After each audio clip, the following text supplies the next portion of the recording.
बिस्मिल्लाहिर्रहमानिर्रहीम। अस्सलाम वालेकुम। मेरा नाम है रुबीना कौसर ते तुसी देख रहे हो किचन विद रुबीना। अज मैं बना रही हूँ शीर खोरमा। शीर खोरमा बनाने वास्ते केड़ी केड़ी चीज़ की ज़रूरत है वो असी देख लेंगे हैं। दुध लिया मैं 2 किलो, जिन्हों मैं इलायचियाँ पा के उबाल लिया। बरीक सेवियाँ 1.5 पाओ,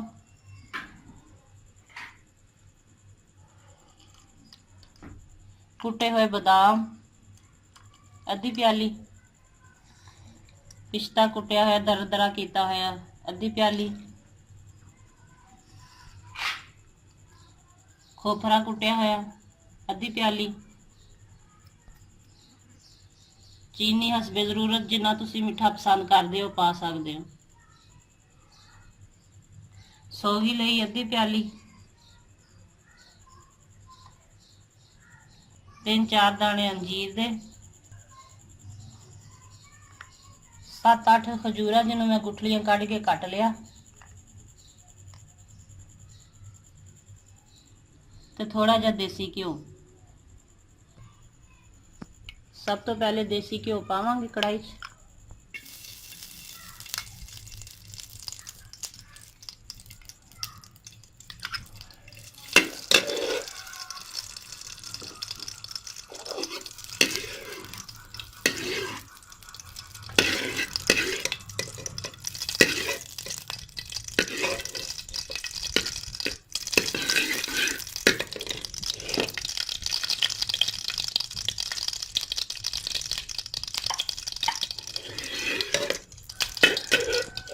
घ्यो गर्म हो गया, हम असी बादाम पा देंगे,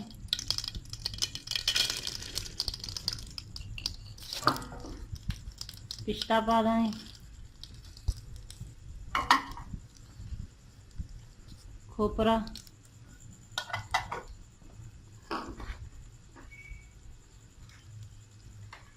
किशमिश,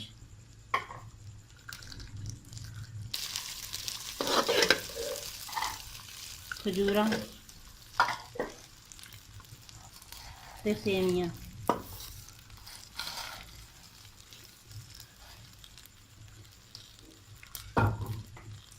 इन्हां नूं 2-3 मिनट तल लवांगे।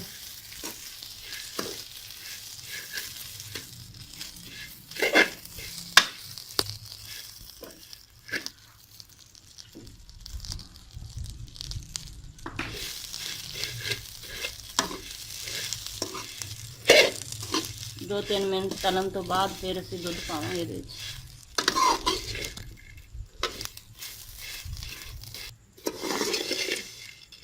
मेवे ते सेवियां साडी भुज गईयां, हुण असी इहदे विच दुध पावांगे।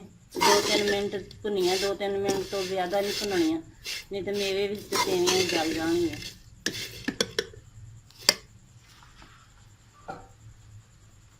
बिस्मिल्लाह।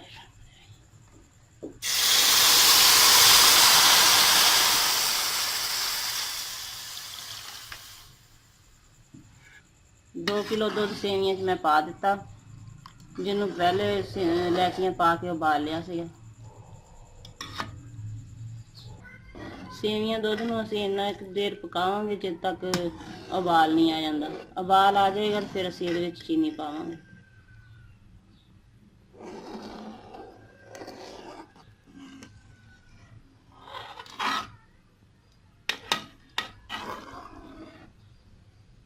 साडी वीडियो पसंद आए तो लाइक करना ते शेयर भी लाजमी करना। दुध नूं उबाल आ गया तो हुण असीं चीनी पा के पकावांगे।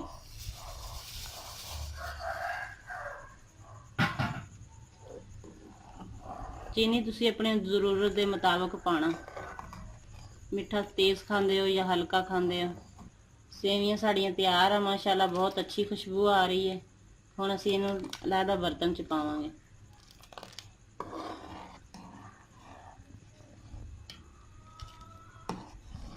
शीर खोरमा साडा तैयार है। हुण असीं डोंगे च पावांगे।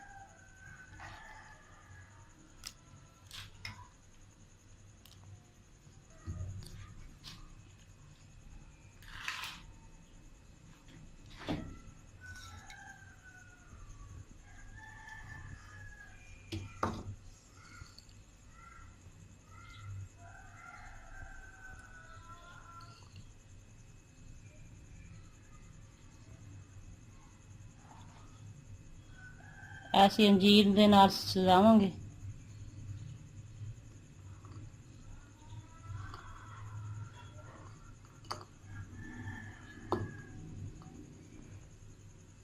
ऐसे साडा शीर खोरमा माशाल्लाह बहुत ज़बरदस्त बनया, बहुत अच्छी खुशबू आ रही है।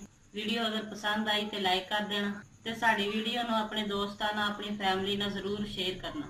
वीडियो देखने का शुक्रिया। अल्लाह हाफिज़।